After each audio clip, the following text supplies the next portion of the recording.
identify with that Leviathan. So whether it's my king, my queen, my whatever it is, in that identification lies the recognition that this is a new kind of entity, namely mine. And that Leviathan, the king, the queen, the whatever it is, the public authority is the one that provides the possibility of leaving the state of nature behind. So once somebody is able to do that and establish a law and a distinction between right and wrong, that becomes the rational way to deal with the problem, namely it's the way forward, according to Hobbes. And so you leave the state of nature. And by recognizing the authority of the Leviathan, but also with it then how the Leviathan distinguishes between right and wrong. And then you abide by it. And if you do, peace becomes possible. Now then, Locke, and no delay. Okay, so Locke is very influenced by Hobbes. Indeed, in his very early days, he himself defended an absolutist theory. But he comes to think that it can't be true. Okay, and what his argument is, in short, back to Hobbes, is that reason can do more for us than sort of navigate the world prudently in the state of nature. He thinks that reason gives us what we need to actually establish justice in this condition, to get mind and line going in the state of nature. And to prove that, you have to prove exactly what it is that human beings can do in the state of nature, such that they realize the distinction between mine and thine, what is yours and what is mine, that in principle is enforceable. If you want to show to Hobbes that you're wrong, who says there is no such distinction in the state of nature, you have to show, yes, there is. It's like this. And he does. So he gives you an account of basically of speech, to some extent, bodily integrity, contract to some extent, some family stuff, and very famously private property in the state of nature. This one, just to remind you, since you probably don't walk around thinking about Locke all the time like I do, it's famous theory about how do you make something distinct from you as yours? Well, you labor on it, so you add value to it, and then you leave enough in the good behind for others. Okay? If you do that, so you only take your fair share of the natural resources, then that which you have acquired in this way is yours. And so anybody who takes it will take your value activity from you, take something that is yours and wrongly, and they wrong you, and they steal from you. Yes? We don't go into the others, but he has then an account of many of the core aspects of mind and thine, and tries to show exactly what it is that we can and know that we should do in order to enable enforceable distinctions between yours and mine in the state of nature. And of course, if the one you're arguing against is Hobbes, that is exactly what you need to show, right?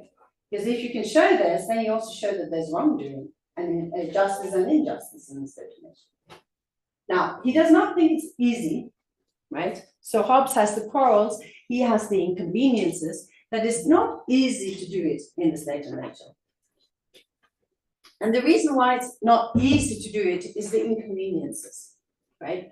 And the inconveniences is that we are the judge, the interpreter, and the executioner in the state of nature.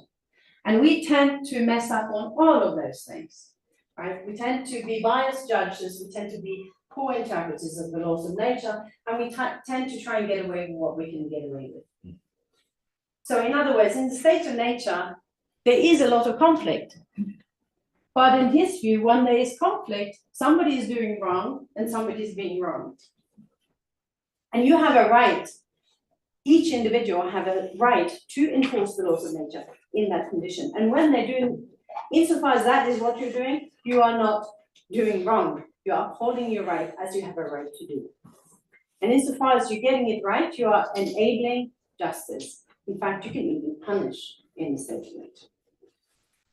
So in other words, this is kind of a type of theory I think he's right to, is one way to challenge Hobbes, is challenge all of the core moves in Hobbes and say, no, you're wrong. This is how we do it. It's totally possible. And so we can have justice in the state of nature. That also means that if you then do establish a Leviathan, then the people have to consent to establish it. If you don't consent to establishing it, then you're wronging people by subjecting them to the rule of that Leviathan. In other words, it is true that it's stupid in a certain sense to be in the state of nature, because there's a lot of conflict there. The rational thing, if a good thing comes along, is to enter civil society. But you're not doing anything wrong, something unjust, by being stupid. You have a right to be stupid. Right? It's just stupid. That's different than wrong. And so he argues you have a right to stay in the state of nature, but if something good comes on, is on offer, then you might want to say yes to it. And what is that good thing? Well, in fact, it is exactly the same thing that you would be doing yourself in the state of nature. It basically is a public authority that is entrusted, you don't give it up, you entrust the public authority to enforce the laws of nature on your behalf. Right? So what is the public authority doing? Doing exactly what you will ideally do yourself in the state of nature. So you have a natural executive right, and the public authority has an artificial one that requires your saying yes in order for it to have legitimacy. And that also then means that once you have this as the problem of the inconveniences, another way of saying it, this becomes the solution, right? You get a legislative, judiciary, and executive power, and it's a public authority now that does it on your behalf. The same thing that you would be doing in the state of nature, but it's difficult to do on your own.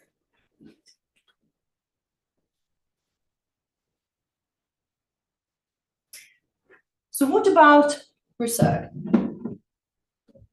Rousseau, like Locke, as I mentioned, loves Hobbes. I think we all love Hobbes. I don't know. I like Rawls with that one. It's brilliant, brilliant book. You get so high if you like political philosophy and you read Hobbes. It's one of the most beautiful books ever written. It's fantastic. I think he's wrong and fantastic. And I think Rousseau thought that too. It's fantastic and wrong. But like, if you want to go wrong, like, this is the way to do it. This is good. In any case, so one of his objections, both to Hobbes and to Locke, is that they import concepts from that you wouldn't know in the state of nature.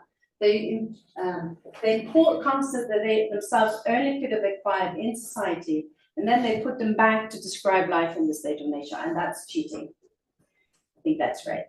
If you can show that these concepts are only available once you are in society, you're right, that you can't use them if you want to theorize state of nature. Rousseau also objects to Hobbes, and he says, you know, Hobbes, here's the thing. You think that in the state of nature we would always just be fighting each other to death, kind of, all the time? And it's like, I really don't think so. I think that in a state of nature, we are much more similar to how animals are when they interact in the state of nature. And animals, as if you have the same bot as me on your Facebook feed, that means that you want to see all these cute animal movies about animals saving each other and stuff.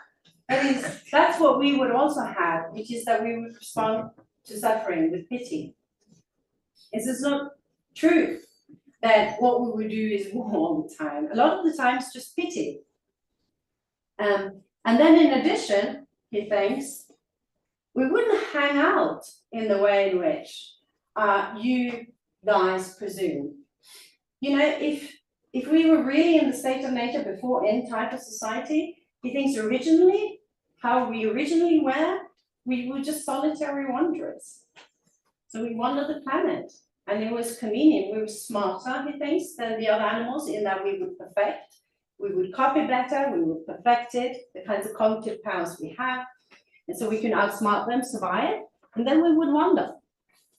And then we would sleep when we needed to, and then we would eat when we needed to, then we would have sex when we wanted to, when we go into heat, and then we would wander on. We wouldn't just be hanging out as such. So he's quite convinced that we have this solitary feature of us that must in a certain sense, come from it somewhere. So if you want to do a hypothetical history, that solitude of ours should be part of that hypothetical history. You know, we all need to close the door. Right now we are super social, but we all know that we want to, at the end of this day, we want to go and close our hotel room, you know, and because we have a solitary aspect, we need to be alone. And so his account is that that's how it originally was.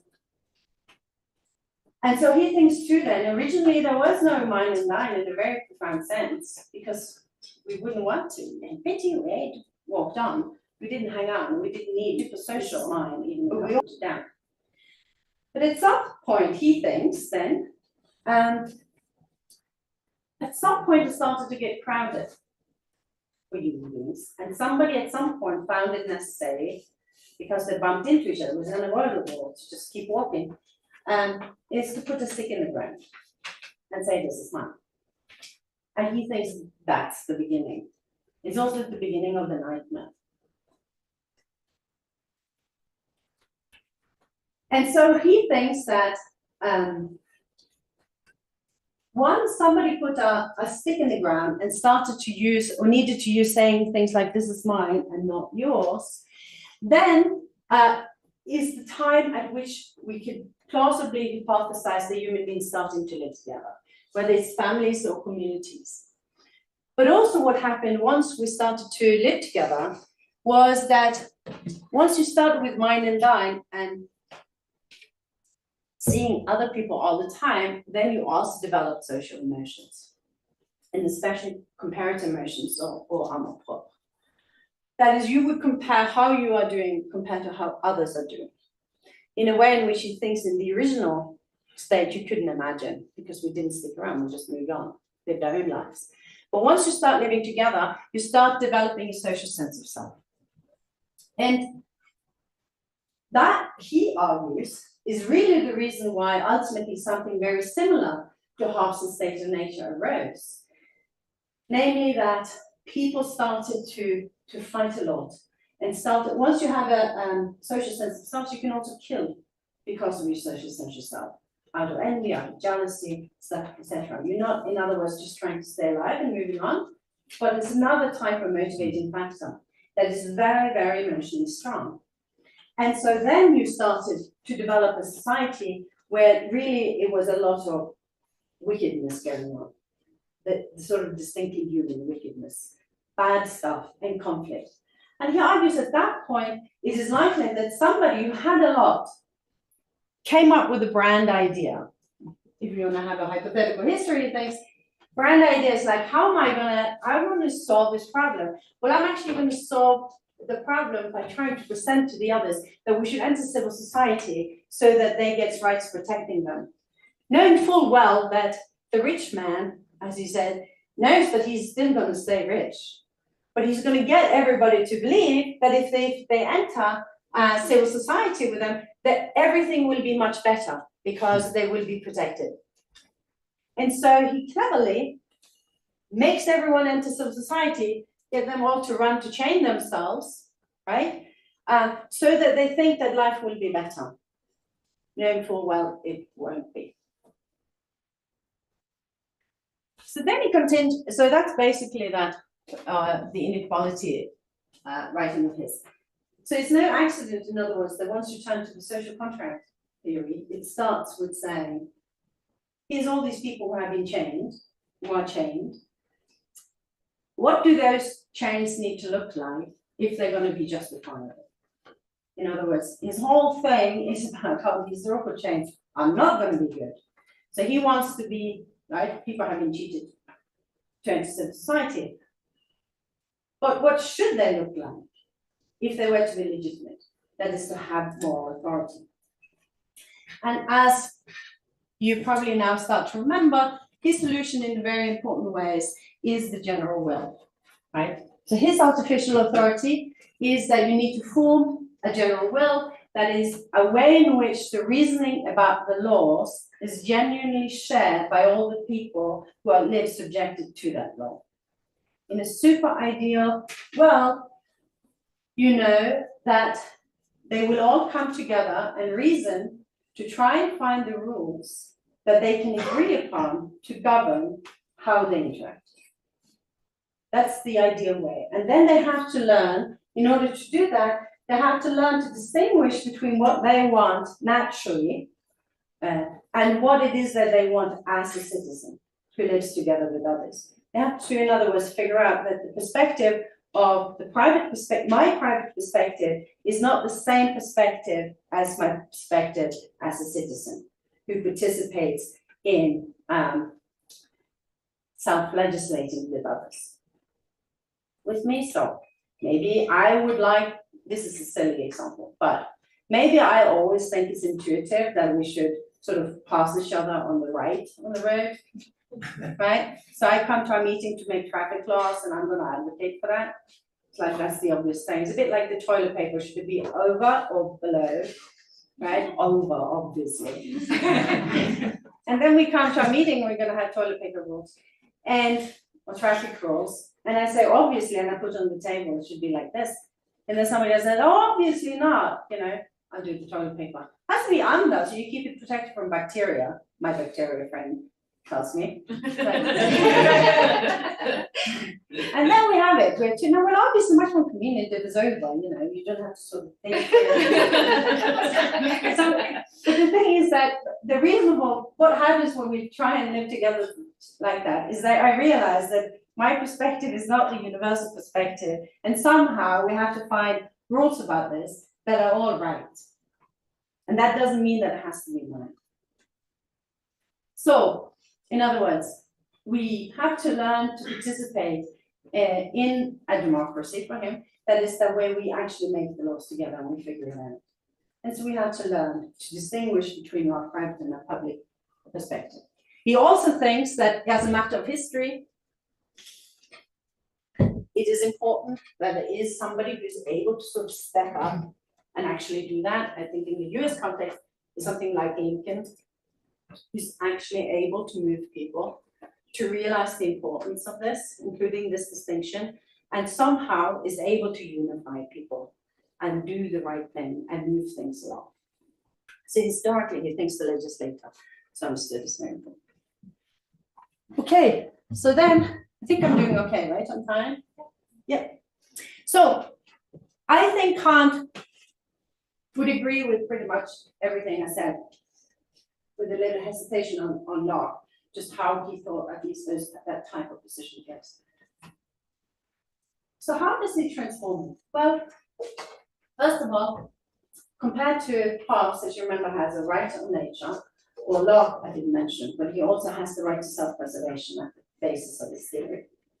Kant thinks that that can't be right. So in the freedom theory, the foundation of your moral theory cannot be the right to self-preservation. Because the right to self-preservation is a natural need we have. And it can't be the moral basic starting point. That has to be freedom. Because part of what we're trying to figure out is how to live together well in a free society. And so you have to have your account somehow put at the basis of it, the right to freedom. And understood that then in contradistinction to being enslaved. So instead of right to self-preservation, Kant puts the innate right to freedom at the basis of his irrefutable theory. Then he also agrees with Rousseau that in the state of nature, yeah, it's possible to have to live there in a way that is devoid of injustice. It's possible, you can imagine, we just wonder when we meet people and we don't like them, we just go each other's ways. And then that's fine. That's not involving any violence, oppression, anything. We just walk each other's ways and it's all right. Totally fine. So it doesn't have to be injustice. But once you start interacting, then the problem of justice arises and you have to try and solve it. He also agrees with Locke and Rousseau that societies, in spirit, Locke agrees with this, even if his way of doing it isn't for Kant freedom enough. But he agrees that society based on freedom are better than other kinds of societies. They are better in that they fit with our deepest moral strivings. We want to be free. And so he doesn't think that any other, including Hobbes then, is not consistent with what we really have as our deepest moral striving. He also agrees with Locke that reason enables us not only to sort of, let me put it like this, our reasoning capacity is not just that we have some desires, right, that we sort of feel longings in the state of nature. It's not like that. Reason can, just like Locke says, actually give us principles of freedom that should, we know, and we know in the state of nature, should be governing how we interact with others. Is not Locke's principles, but it's his principles of innate private and public right. So we know them, we know what they are. We can give philosophical accounts of them that appeals to our reasoning powers in various ways. So we know what they are, and we can provisionally use them in the state of nature to regulate how we interact. Absolutely possible. So on just by those principles, for him, of course, as you know, being in this room, the 8 principles of reason, they give very, very, very strong defenses of things like freedom of thought, expression, bodily integrity, private property law, contract law, status law, which is kind of family law, but also the principles of systemic justice. And he thinks all of that, you can do that a priori. So it's a very strong account of what it is that we're able to figure out with reasoning powers in the state of nature.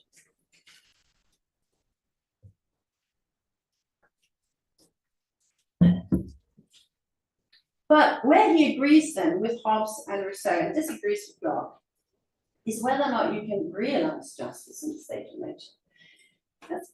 And they all disagree, and that is Hobbes, Rousseau, and Kant, they all agree with each other and disagree with Locke about this notion of a rightfully enforceable rights in the state of nature. Or basically, the idea that Locke's idea that we have a natural executive right. Kant thinks we don't have a natural executive right.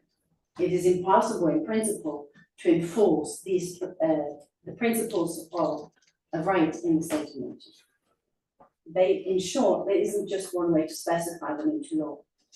And so if you enforce your specification as a general principle, subjecting others to that would be inconsistent with their right to freedom. In addition, he agrees with Hobbes that establishing the rule of law in the world, in space and time, requires assurance.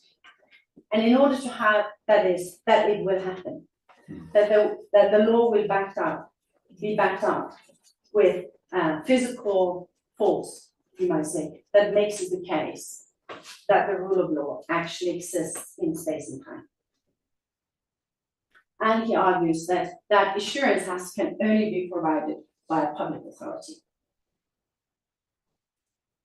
So he transforms these theories and revises them by rethinking what a public artificial authority has to be, what a general will has to be, and basically arguing exactly how you specify that is just something many disagree on, but those who are sort of following this way of reading Kant will roughly agree that we establish a public authority then that represents the citizens by determining general laws of freedom to regulate and secure our interactions, and by virtue of not representing any one private person, the unilateral, but only all of us together omnilateral.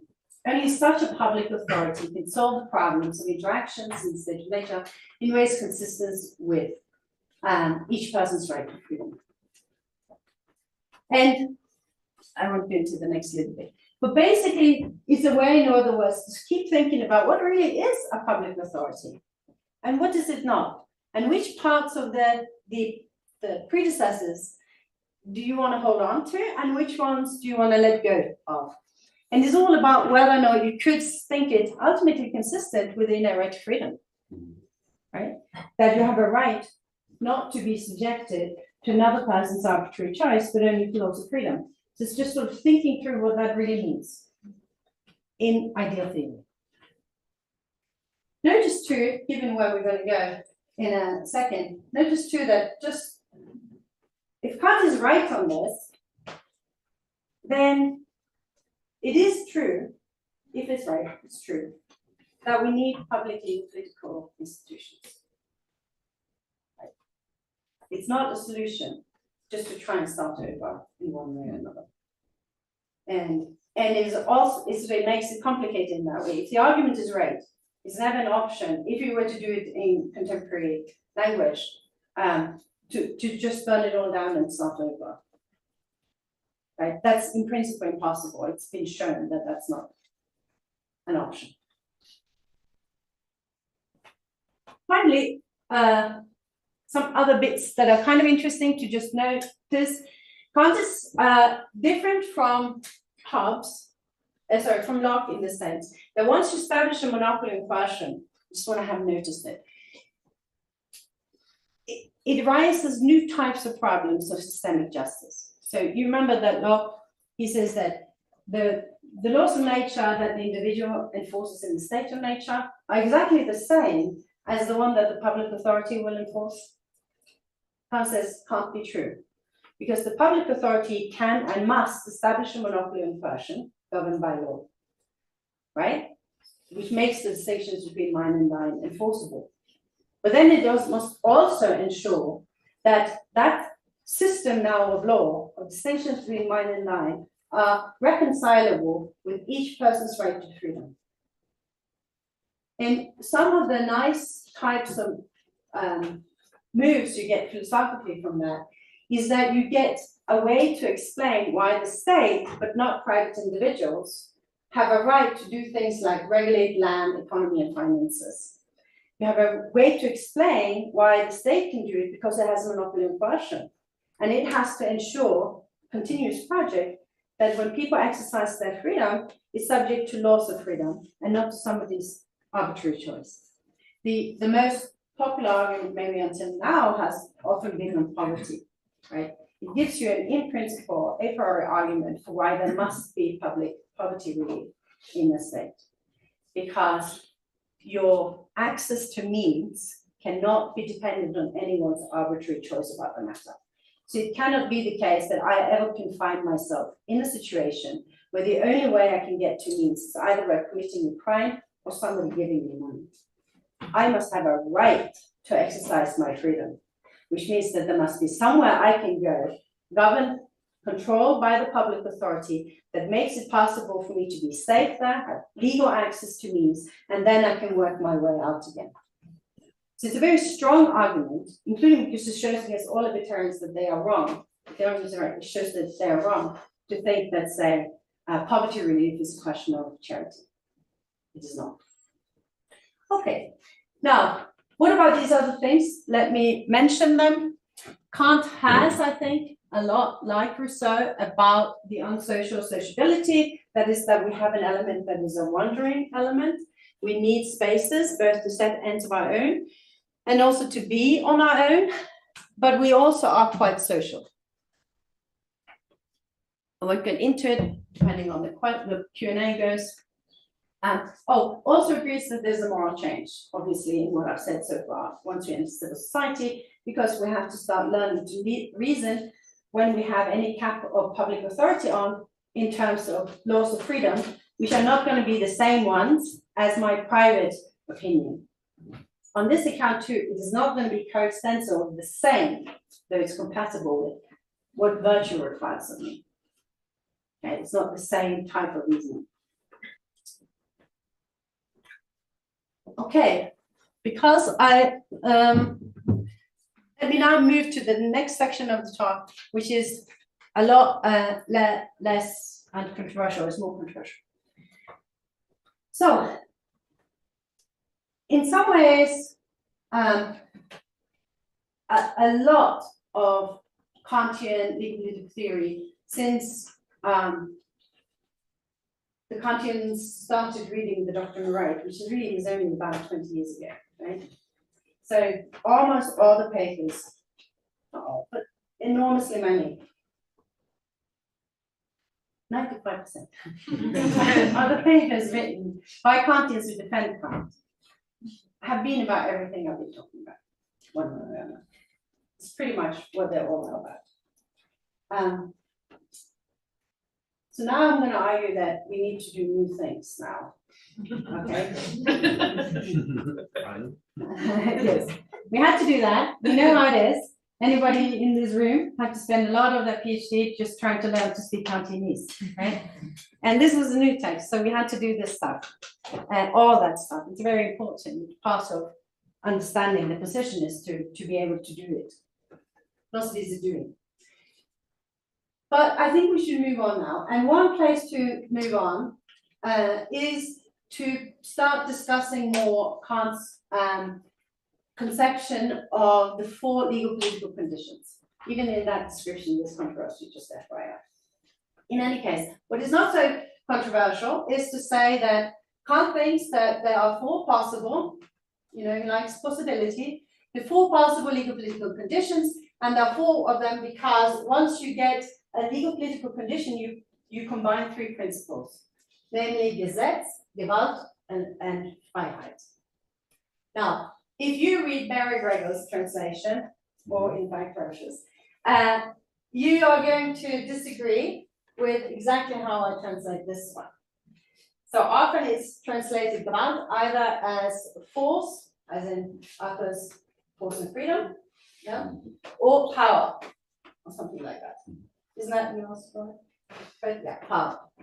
And I'm going to suggest, here we go, with the controversy, I'm going to suggest it's best if we translate them as Gewalt as violence.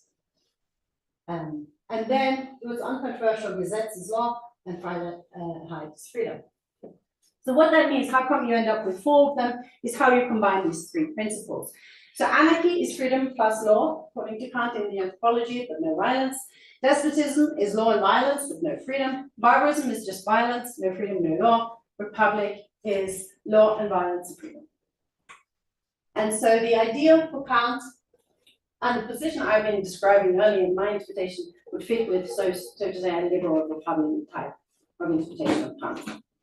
If you have a libertarian interpretation, you are much closer to this type up here.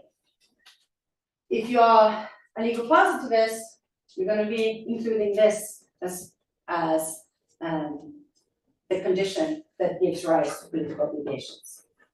Are you with me so far? Was that too fast? It's fine. The shift is like, whoa. And then what we all agree on is this is very bad.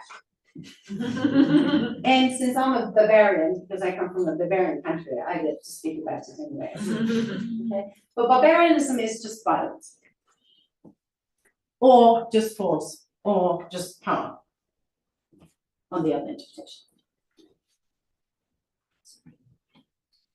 Yes, I think this is spelling all of that out. So,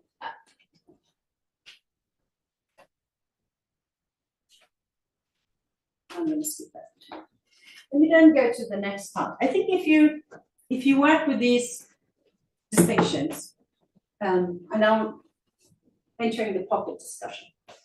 So if you work with these distinctions, I think what is interesting, or one thing that's interesting about it, so one thing and I think all the other ones in that 20-year period wrong, is that we kept on arguing as if we are either in the state of nature or in civil society, right? And so what we disagree on, say, is whether or not despotism is civil society or not. What's the minimal just state? That's another one I personally like. Is it includes despotism, does not include despotism, right? And so we just discussed a lot there. What is the minimally just state? And so when are you here? When are you here? So if you're more radical, like me, then you want to be over here and you say only the Republic, then you are in this civil society, and then we disagree on what that means. And then, but if you are more conservative than me, like Fred, I think, then you include despotism in it, right? In that sense of it.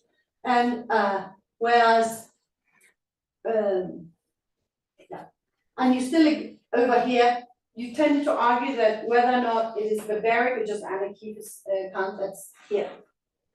So despotism is like for those who put it over here, there's the ideal, that's republicanism, but despotism is like a bad version of that.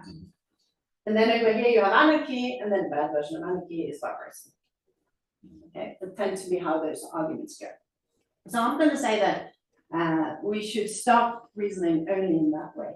It's useful sometimes to have that distinction, but a lot of time it is not useful when we are actually trying to use Kantian theory to describe what on earth is going on in the societies where we live.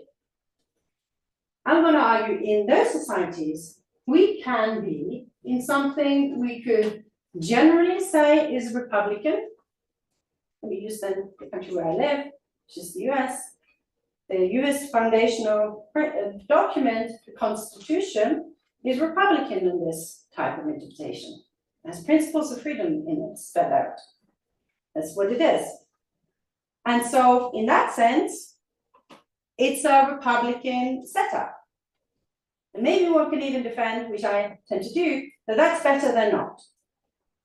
It's better to have as the ultimate authority that the Supreme Court has to try and make its case a document that has principles of freedom in it than one that doesn't. Nonetheless, it is not true that the US today would be appropriately described as a place where there's republicanism all around. Not at all. That's where I'm suggesting the language of the pocket. There are various kinds of pockets of injustice in historical societies. And we can use these other three ideas, legal political conditions, to describe those pockets, to have language to say, why is this a pocket of injustice? Because if that pocket is inherently excluding, it's a type of an anarchic pocket. So, easy example, when same-sex couples didn't have a right to marry, then in the best of conditions, they were able to live together in a way devoid of injustice. They could just never use question. They didn't have access to family law. Similarly, for polyamorous couples or relationships in the US today, they don't have access to family law. So it's a pocket of injustice that is, and in the best scenarios, devoid of justice. Because people happen to agree all the time. And if any of you ever have tried to be married in a long-term relationship, it's amazing if you agree on all the time, and I'm so happy for you. Fantastic. We have to talk a lot. Anyway. Then another type of pocket is despotic. And by despotism, it's just that it's not laws of freedom that's actually governing the coercive laws in place.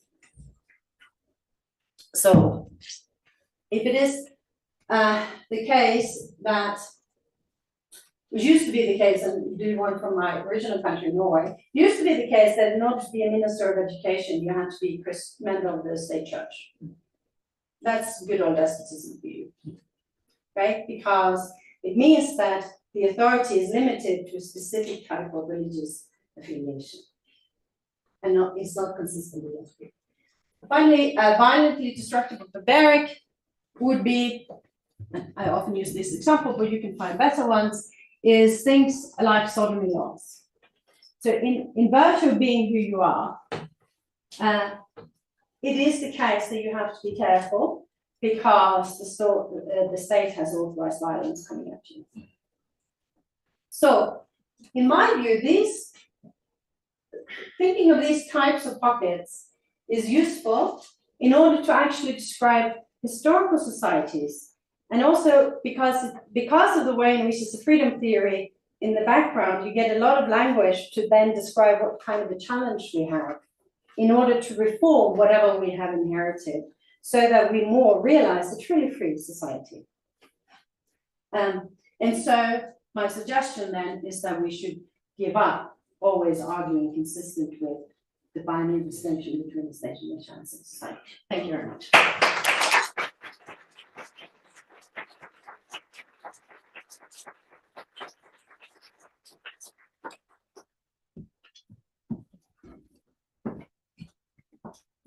Thank you so much, Professor Helga. Now we'll have the comments from Mavis Biss from Loyola University, Maryland. So please, Mavis, yeah.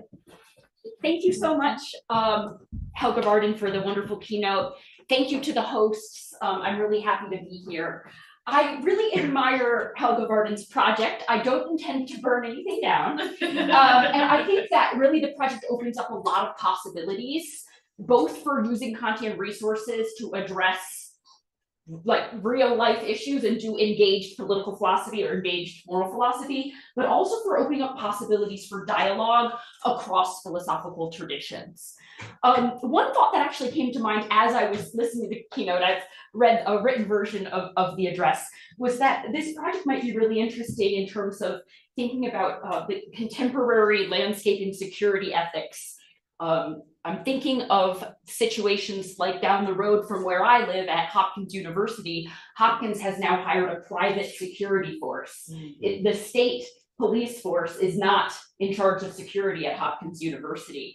And so I think like, and also a lot of corporations operating in unstable places hire private security to provide protection for their workers. So I'm really curious about how this project could really be extended into a lot of different areas of current interest. Now, I have to say that I'm very much on board with this idea of letting go of the dichotomy between the state of nature and civil society. And like I said, I think it's exciting because it opens up a lot of interesting possibilities. But I do wonder about what type of metaphors best capture the relationship between Kant's four legal political conditions or forces in societies such as the United States. I also think it's really apt that Helga Varden gave this address to this international audience. And so I'm going to be speaking a bit about the United States context, but it's also an opportunity, I think, having an international community here to really think about how this proposal would be taken up in different contexts. So I have the hunch that thinking about using the metaphor of a pocket could actually be misleading, because a pocket has clear boundaries and is contained. So I'm gonna talk about a particular kind of possible application of Professor Varden's new framework, and then I'm gonna talk about some other possible metaphors for thinking about the relationships between these different forces. So I'd like to consider the current state of gun culture and gun law in the United States. I was walking with my son to the grocery store recently, and he picked up a bullet from the ground. He was very excited because he's really into military history, but this wasn't really a historical bullet. So I mean, this anecdote is just to kind of, I think, make vivid the pervasiveness of gun culture in America, that where my little kids interacting with the ephemera of gun violence in my city. Celebrities get shot, politicians get shot, children get shot at school in America. There's mass shootings at celebrations, at churches, at universities, at offices, at grocery stores, at movie theaters, at dance clubs. So this, this makes me think, we don't have a pocket. We have, what we have is a pervasive, what we might say, instead of a pocket of despotism that gives rise to barbarism, what we have is just a pervasive force that undermines external freedom for everyone in public space and in many private spaces in the United States.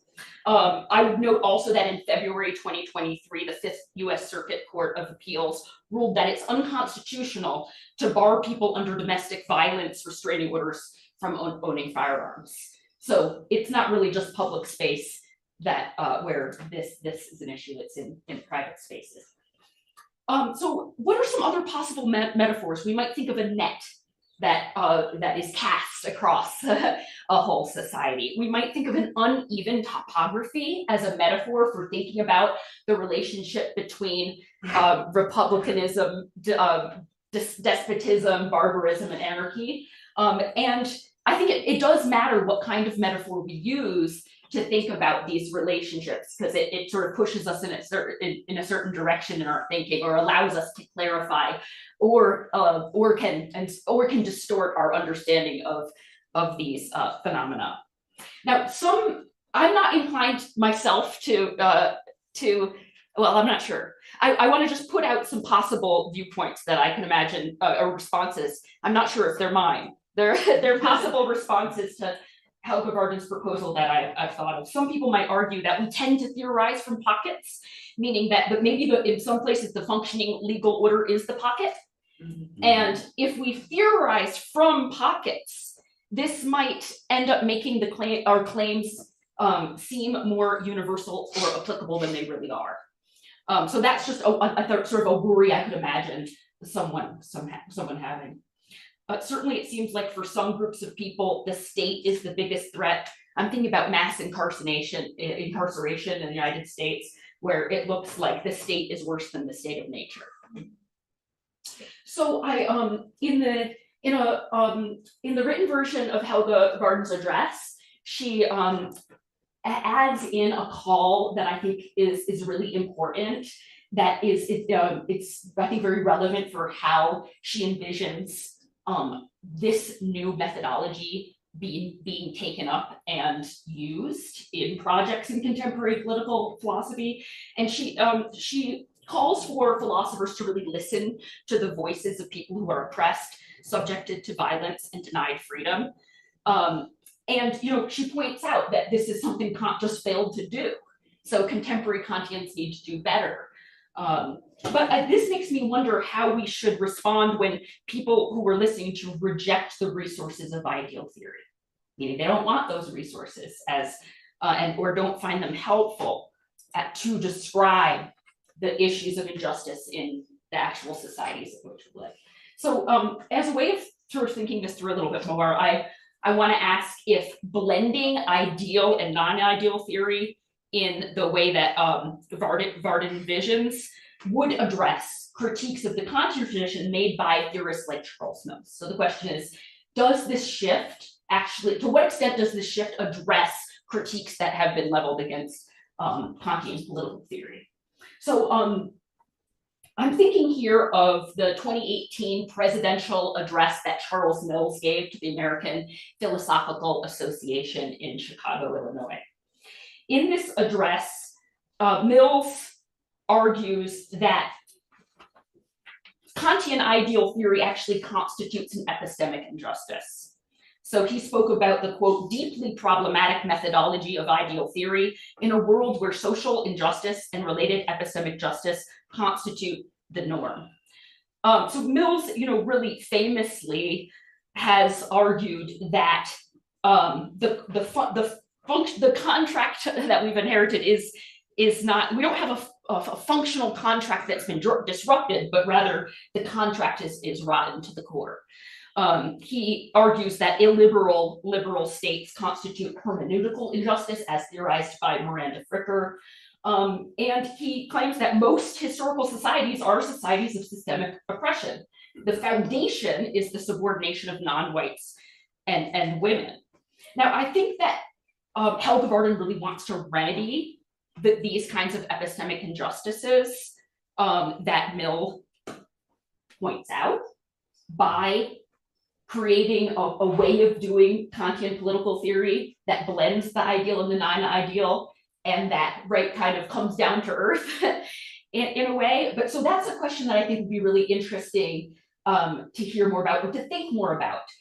How does this kind of revision or this new way of doing Kantian political philosophy, does it address the kinds of worries that someone like Charles Mills has so articulately put forth? Now, Charles Mills has had some wonderful exchanges with Kant scholars. I think of his exchange with Lucia Lace, in which he said, "With enemies like this, who needs friends?" And I think so. I think we could continue on that kind of productive exchange across these different approaches. And again, I think this is something of great value that Varden's giving us, that kind of a way of opening up more productive exchange. Okay. This is a very small point, I do think one might worry that the 18th century terms like barbarism and despotism have a history of use that might be rhetorically at odds with some of the goals that Helga Varden might have. So the notion of barbarism was central to justifications of colonialism, for example, and so one might think that the rhetorical mismatch is so severe that it could undermine the usefulness of the analysis. And this is just kind of, I'm just thinking, I would be very reticent to call people barbarians, in contemporary context and the kind of connotations there. So there's just a question mark about, again, how do we use the really valuable philosophical resources, but kind of be mindful of some of the histories of these terms and so on. Okay, I've got two more points I'd like to make. Kant understands the establishment of a civil society as involving a moral change in human beings. As Varden writes in the written version of her address, quote, to lift ourselves up the necessary notch in terms of morality, in other words, citizens and public representatives develop the ability to reason in terms of public principles of laws, and freedom. Now, once we let go of this dichotomy between state of nature and civil society, I have a question about if that impacts this idea of a moral shift of entering into civil society, and if we are meant to, if Varden thinks that we should change how we think about this moral shift. So a few possibilities. Maybe there is that there's still, as long as you have some element of, or you have the background of republicanism, then the moral shift has occurred. You might think that. You might think that this kind of moral change that Kant describes could partially occur, or it could occur meaning to a degree across all people, or you could think that it occurs for some citizens and representatives and not others. I'd also wonder if Varden thinks that there could be a sort of moral regression as forces of despotism and barbarism and anarchism surge. Because there's an instability in the relationship between these forces, I would imagine, in many historical societies as well, and shifts. I think here of some of Jacob Huber's work in Kantian democratic theory. He has some really interesting work on democratic hope and the kind of views we need to have about our fellow citizens and their ability to reason in terms of principles and laws and freedom. And so I think that there's also there's some really interesting connections to that kind of work. And speaking about, I don't know, people we're coming from many different contexts, but I know in the United States, there's a lot of anxiety about a feeling of slippage, of regression, that our ability to reason together, or our hope in others' abilities to reason in terms of laws and principles of law and freedom is shakier than maybe it once was. Okay, lastly, I'd like to remark on some pedagogical lessons that we might take from Varden's analysis. Again,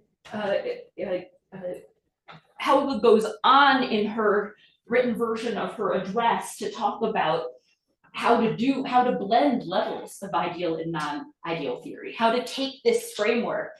What happens once we let go of this dichotomy? It opens up this ability to really think about what's going on in actual historical societies. In order to do that, again, we need to actually listen, do some more bottom-up thinking and not just top-down. So meaning listening to people and learning about different people's experiences who have been subjected to violence and injustice and so on. So I think the pedagogical lesson for Kantians here is to really think about how we teach the social contract traditions.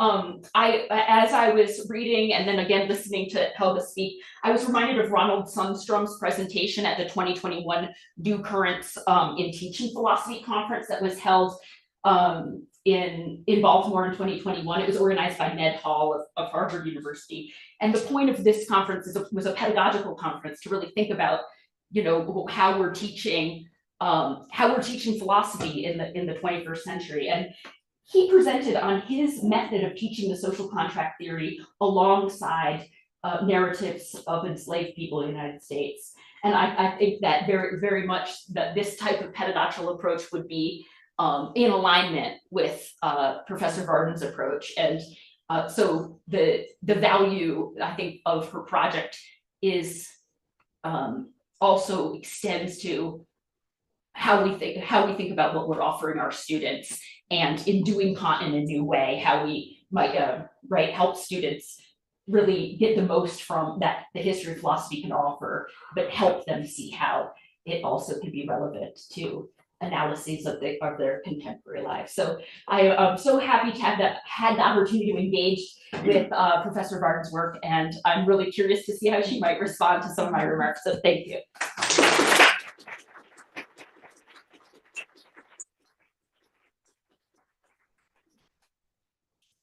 Yeah, could you do the Q&A? No, you. but I'll just- time for Antonio. Okay, cool. And yeah, so just two, right? So I just want to say thank goodness for friends. It's wonderful comments, and some of them I want to think about for a while. So before I give my next time we meet somewhere wonderful. One of them has to do with the barbarian one. It's not accidentally chosen, and it's not just because I am, as hinted, I am one of the barbaric peoples. You know, including for Kant, I'm one of them. And of course, on my version, no money, you were. So, so some of it is actually true. And if you want to replace it, I think that those who don't want to listen, they're not going to listen more, regardless of which concept you're using, say brutality, brutalizing or something. They're not going to listen already. So in some ways, sometimes it's good to use old concepts and showing them again, because you know you get to benefit from using something that has been around for a long time. So I just think it's very difficult, in other words, to make people who brutalize you, often also in the names of freedom, listen to you anyway. So I'm not sure how to do. On the last one, on the pedagogical, yes, absolutely, and I do teach it in that way, so I quite agree that's consistent. Then on the other one, which in some ways, a little one on Charles Mills, but it's a way of going to that bigger issue, or the people who don't want to read ideal theory or putting it all down and rotten to the core type discussions. Okay, so let me push back a bit against Charles Mills, because he can take it, and I think he would appreciate it if he was here. So I push a bit back on Charles Mills and I say, well, your examples that weren't accidental. So it's women and non-white people. Okay. Well, the one I know more than I know women, and I'm okay with that one. And I'm okay with saying gender and race having a type of metaphysics and a way of challenges involved in it that could be consistent with construction all the way down. And so, okay. But if you're LGBTQIA, which I am, for me, having access to resources of a theory of freedom is enormously important. And it's enormously important as an individual. So not just as a member of the group. So if I borrow from Aspen, and so those who heard the intersectionality talk yesterday, you know what I'm going to say. But there's an absolutely amazing trans person in Norway called Aspen Venestad. And they suggest that one way to think of LGBTQIA is that you are a type of original people, a type of original people who just happens not to have land. And so in some ways you pop up everywhere, in some families, some communities, somewhere. And you can be absolutely alone. And so you want, in my view, I want a theory that can speak to them and be empowering for them. And for me, Kant has a lot of those resources, despite the fact that Kant himself brutalized in those ways. And in fact, I don't think it's accidental that Kant brutalized in those ways. I don't think he was all that straight all things said and done. What he was would have been for him to figure out. But I don't think he was. He didn't live that kind of a life. His emotions don't fit with it. What he was upset about, when he was angry, when he was very angry, it doesn't fit. So, and of course, it's easier for me to be then kind because I know that sort of challenge of being LGBTQIA. So self-hatred is part of it often, especially if you can't own it. So if I were to push back, another way of saying it is on the same stuff is I don't need people to accept my theory. I don't think it's the universal theory. It's a theory that works for me. And so I offer it to the world, and if it's useful, and especially for LGBTQIA, that's wonderful. If it's not useful for people who want to think about racialization or who wants to think about gender in the sense of women, that's okay with me. I don't need everybody to be convinced, and I don't think that my experience is the universal experience on planet Earth. I think it's the elements here is somewhat contingent. But why do I still think ideal theory and Kant in particular? Well, because I do think it matters when you die, or when the threats are to kill you, that I am being wronged, and I am being wronged now. And I can own what I'm all about. And so I want a theory that can do that kind of work. And I don't think that other theories have it as well. It's the best theory I know. I mean, you have to work on it and fix things that are bad, but it's the best theory I know. So that's the one I want to defend. But whether or not people want to do it, wait, in a certain sense, if you don't want to do it, don't do it. You know, and in a certain sense too, disagreement is important. Fred and I meet once a month and we disagree on Kant. It's really important. I mean, it can't be the case that the only way in which I'm going to be happy with whether it's your comments on what we do in philosophy is because we agree. I mean, this is a horrific vision. No, we should disagree. We should disagree as long as we think we have good reasons to disagree.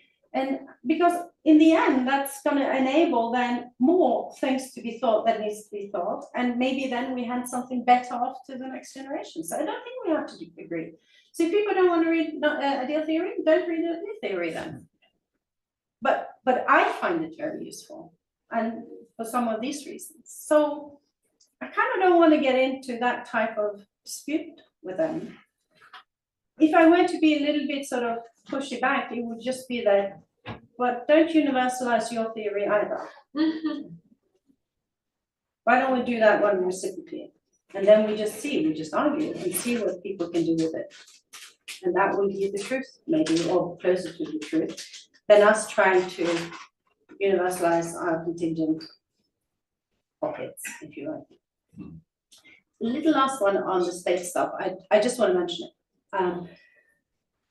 But it's not super important to me. But I totally get that you think that, given the paper.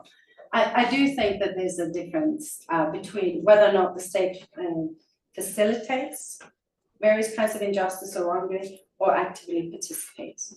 And so some of what you're describing is the state are participating actively. I also believe that part of the complexity, after which I totally agree with, is ultimately in Hannah Arendt land, which is the difference between the challenge from modernity and how we don't only have the problem of despotism and barbarism, however we want to do it, but it's totalitarianism.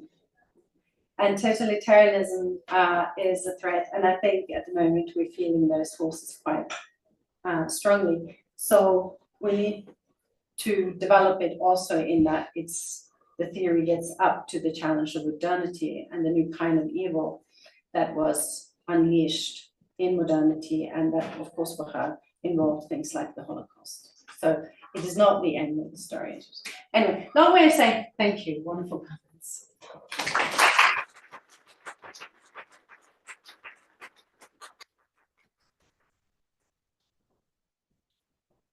So fortunately, we have still time for questions. So I don't know if, yep, Maria, then Buzz. Thank you so much for your talk. That's fantastic. I'm wondering about with your pocket way of looking at things, how would you think about the relationship between the two pockets? So like thinking about access to family law, right? You might think that part of what's going on with like disabled people who like can't get married because they will lose their benefits, or people who don't have access to family law, is in fact that like family law is itself structured in a harmful way. So we might think that those who do have access to family law are not actually in a better pocket, they're in a bad pocket that benefits them, but when we look at the system overall, it's the fact, you know, like it's basically not like, it's like this pocket's beneficial to them, but it's not actually a just situation because it enables the exclusion and the bad state of the people in the pocket that don't have access to it. I hope that makes sense. Yeah, it makes total sense. I agree. I think part of the, perhaps if I were to say it, the solution is not that, and the type of approach I have, is that so they shouldn't have access to family law. It's that family law has to change, right? But it is actually important because it's an important resource in life to have access to law. But there's also, of course, no point in getting access to something that will actually just worsen your condition. Also thinking, but it's another thing I have to think about for a while. But it's this stuff about how to think well about not just what each, say, family law needs to look at in this particular case, but also how it has to make sense with the whole legal system. And so that's what's in part in your question, right? The whole thing is not working. And so, but that I just need to think about. But generally, yeah, I just agree. Thank you. Okay, so, okay, so we have many questions. So we're going one-on-one, and then if we see that we don't have enough time, I'll just group them. But yeah. Okay, so yeah. Thank you both so much. This is super interesting. I was late. I just found my phone and adjusted time zone. So if you mentioned this already, I feel really bad. But I wonder if I can lure you out to say a little bit more about the implications of this picture, which I think is really, I really like it, for resistance, maybe even violent resistance. What I'm thinking is something like, what is the we? And we find ourselves always interested in nature and civil society. Is that we as in like the collective of the whole society? Because one thought I've been tempted by the last time I thought about this, which is a while ago, during the height of the BLM protests in the US, was that maybe individual people or individual groups can find themselves in a state of nature within a society that as a whole isn't adequately described as a state of nature. I was tempted by the thought that, you know, Breonna Taylor or George Floyd in some way could be said to have turned out to be in a state of nature insofar as their rights were just contingent on the goodwill of the people who have power. And that would have implications, right, for their duty and their rights to resist and to, or not just theirs, but other people who are in those positions, to maybe even by force, you know, bring about a civil society. And then, of course, there's interesting questions as to like, what if you don't belong to a group that's oppressed in this way? Now, do you have those duties, or how are you supposed to relate to that kind of resistance? So does it make sense, do you think, to characterize individuals or smaller groups as being in states of nature within civil societies? And do you think that that can imply that they have rights to resist when we normally wouldn't have thought on the Kantian, the old picture of the Kantian view that they would have? Wait, so I don't think it would have helped if you were here from the beginning. Okay. So, yeah, so here's one way to think of it. So I think that they're not in the condition, in that situation of just in the state of nature. I think they were subjected to barbaric violence. And so where I'm radical in two ways there. So I believe in principle, on my theory now, it also follows that if they magically, this is going to be radical, people, so just if they magically could have killed those who went after them and buried them and they were never found, they have committed a formal wrong, but not a material wrong. And that's what I defend. But it's by analogy to Solomon laws. So if somebody comes to kill you, stone you, because you are who you are, you're not doing anything wrong. Then if you then kill them and bury them. You have done a formal wrong, hence I want violence as given. It's a formal wrong. You cannot be authorized to do this to another human being. And you have to live with it. But it's also a case that you're not doing material wrong, because the matter coming at you is inherently violent. It's not rational. And you know, and we assuming now in these conditions, we do know exactly. But of course, this history showed us what's true. But in that moment, the judgment is good. They are in a worse, that pocket there can also track an individual. And so I'm trying to describe a position that can speak to those who live there. And part of why my position is rather going a different way compared to say those who write, there would just be either lock-in or there would be Kantian and defend the right to self-defense, which they could use in this situation.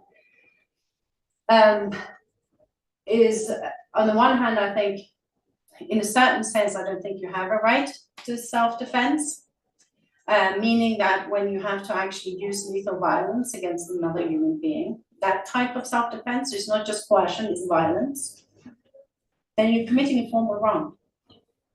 And that's part of why it's so incredibly difficult to be in those kinds of situations. It's, you're doing something that's not your fault, and there's no good way out here. And the only way you have out is one that's going to be very difficult to live. So I think we'll be grouping the questions. So please, and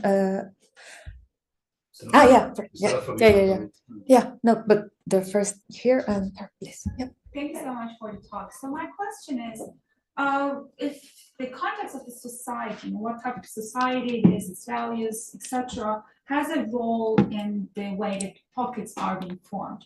So, for instance, like for the example that you gave about banning same-sex marriage, I can imagine it like to be, exclusive in all the existing societies that we have. But I'm thinking about other types of policies.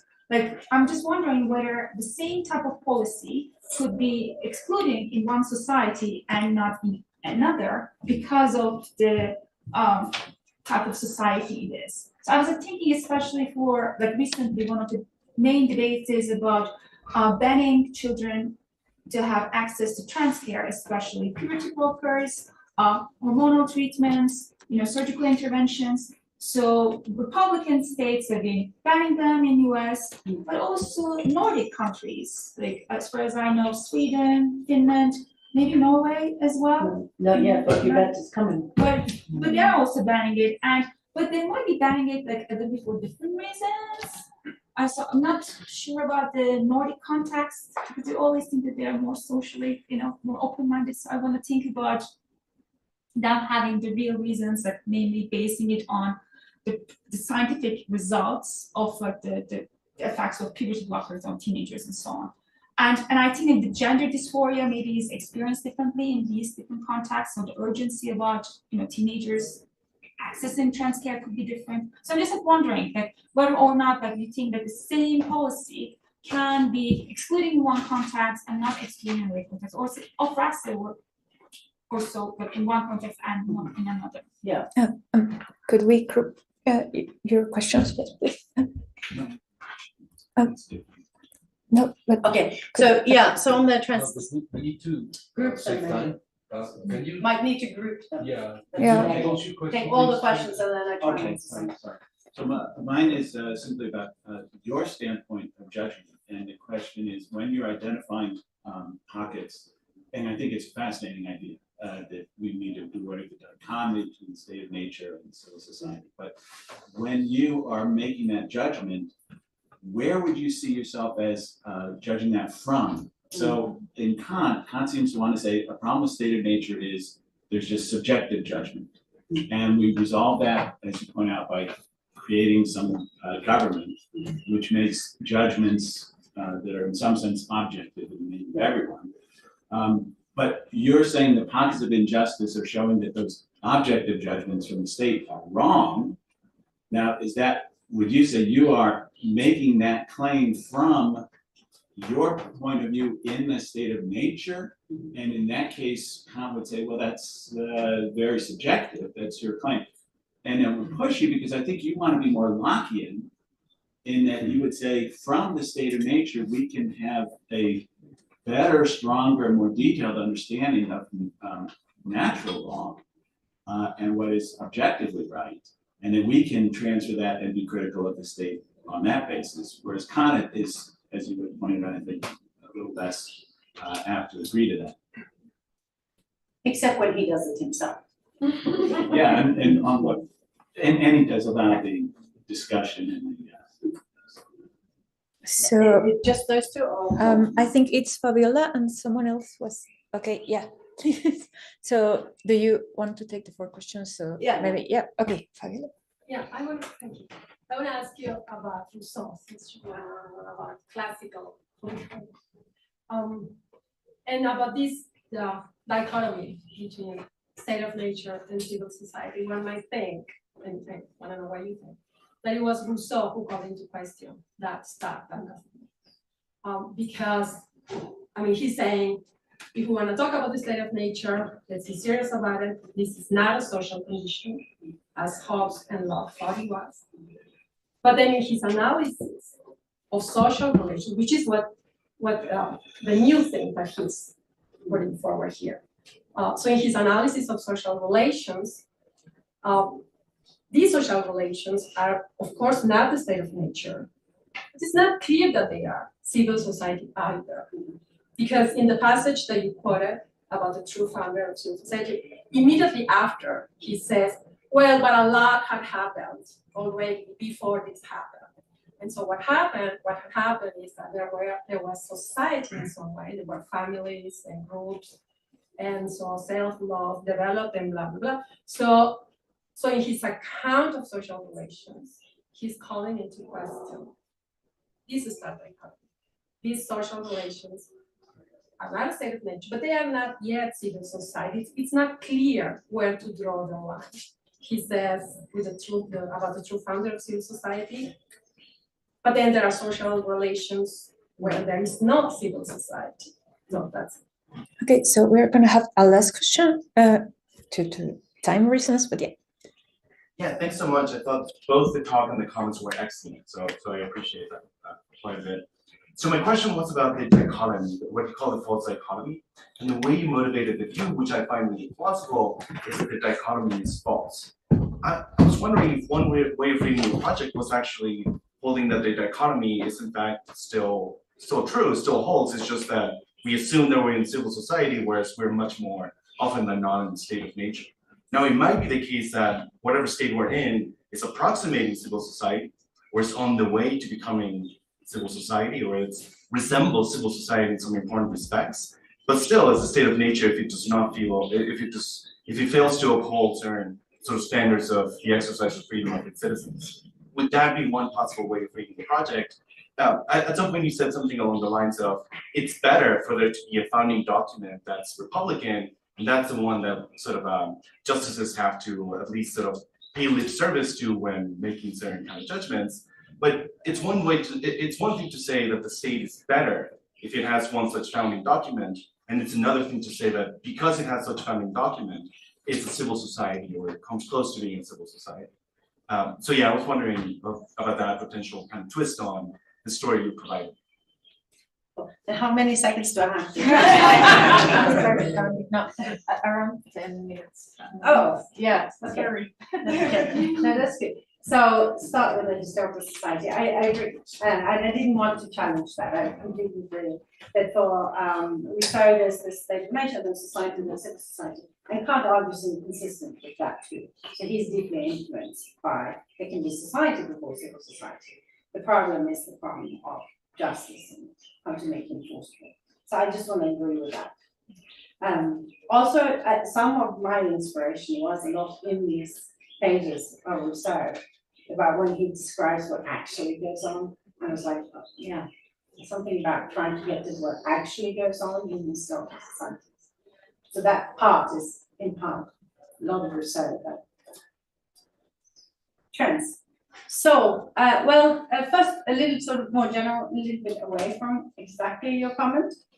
I do think it's interesting right now that whether you look at Putin or whether you look at specific forces in the US, whether you look at the Nordic countries, and if you think of that with Hannah Arendt a little bit in mind, she argues that when things are going horrifically bad, you're taking some of the most vulnerable and you use them as your alleged justification for starting a horrific process. And so I don't think it's an accident right now that the urfolk without a land are the ones that are being used to motivate these kinds of destructive forces. And internal to the LGBTQIA society, there's often, as we talked about yesterday, there's sometimes a lack of appreciation for the complexity of living as trans, let alone if you go to feminists in the world. So they're partaking in it or being okay about it. So one thing about trans is that I don't think it's an accident, given the forces at stake and what they're trying to do. Is that one of the groups that are more likely to be able to unify hatred and destruction is that group. So, but your question was much more general. Do I think that what could be excluded, and by the way, I do not think that the debates in Nordic countries are more rational, scientific, or better at all. It's just that it's just as depraved, to use Kant's language, meaning that it's moralizing horrific treatment. But what makes it horrific, which is sort of a link to Fred's question. So, in my view, part of what the listening involves is to listen to the people whose lives you are theorizing. So if you want to do this with the Nordic countries, who are the voices not listened to when they are now legislating about what science should do or how it is? It's the people who are trans. So Espen Benestad was just no longer licensed to be a medical doctor, and has been a medical doctor for 38 years, and is one of the best people in Norway to help people who are trans to get medical treatment. And the Norwegian Health Authority, in the name of science, it's how it works.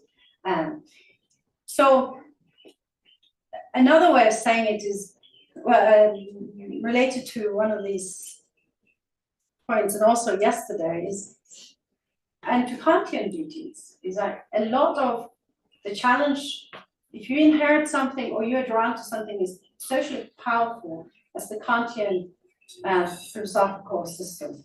It's one of the most socially powerful positions in professional academia. If you track where people can get jobs and how they get jobs, it's a very, very powerful one, including because it's an extremely good position. It also means that it's very easy to use exactly those ideas to dehumanize. And that's why Kantians have such a duty to take on the project to make sure that, including what Kant did himself, does not continue. And that we learn to listen to people whose lives we are theorizing about. And when it comes to dehumanized groups, and that's to Fred, it's not my perspective. My general method is that start to listen to the people whose lives it is, and then have them give the clue to what becomes good theorizing about it. If what you are doing is to sort of keep applying down to them, and then it just happens to end up with the case that their judgments are not sound, they don't know their own best, it's not scientific enough, or for whatever language it is. That is exactly the problem. So once you move from principles of freedom down to human and then down to particular lives, that's the time to just stop talking for a while, really, and listen, so that you can make sure that as you now are using these powerful resources, theoretical resources, we're empowering the people that we are actually theorizing about.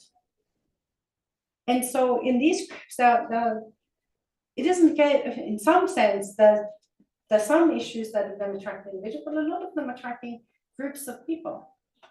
And so they are the ones who have to be empowered. And it's in a certain sense contingent, and it should be contingent. At least I think if Kant's theory of human nature and propensity to evil is true, even if we solve the crimes we have inherited, given the kinds of beings we are, we're going to create new types of oppression. I can't imagine the human beings somehow going to get to a state where we stop doing that. Or whether we stop being tempted to do this as individuals, we start from scratch after all, or as cultures, it's going to reinstantiate itself.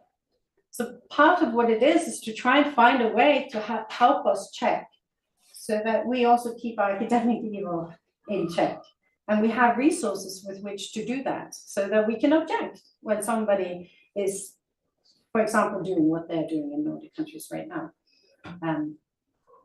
So, one way to say it too is like, I spent a lot of my life arguing against the libertarians, but they do have a point. Right, I mean, they have a point. Where they're coming from is coming from a place of deep concern with injustice and the problem of the individuals in it.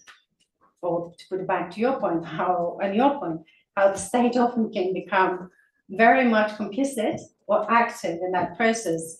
And certainly when they get tools like our principles to use to do their drumming. Then your question. I will want to give up the dichotomy once we move to certain questions. I'm a hardcore ideal theorist, right? I didn't just do the exercise of doing those theories. I think they're brilliant theories, and it's part of how I live my life. So I don't want to give up. And also very profoundly, deeply as an individual, like I talked about at the very beginning, right? I think principles of brain are really important, and they're really important to understand and keep struggling with, and all the theories about them. And so in certain sense, I don't want to give up that type of discussion. And I don't believe that the level of objectivity you can have at that is the same as once you move down to human beings, or let alone to particular historical societies. I just want us to give up the dichotomy when we move to historical societies. Meaning not, like I said, that we don't use these distinctions, and we have to be very good at how to use them.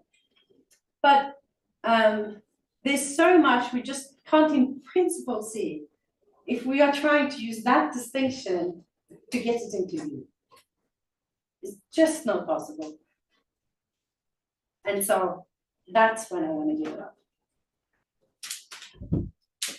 So thanks again, Professor Helga, and thank you all for your questions. As you know, the applause.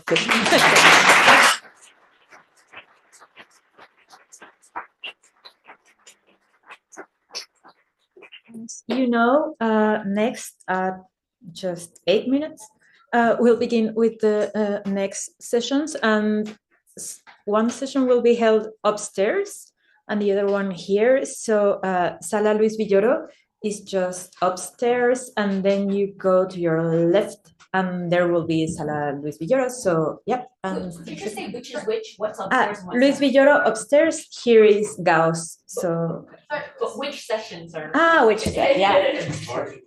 So to listen to Maria Mejia and Colin Bradley, we go upstairs, and to listen to Martin Sticker and Ashley Anda, we stay here. So Can I ask, yep. the times be kept in such a way that if somebody wants to switch sessions, it would be possible? Yeah, we are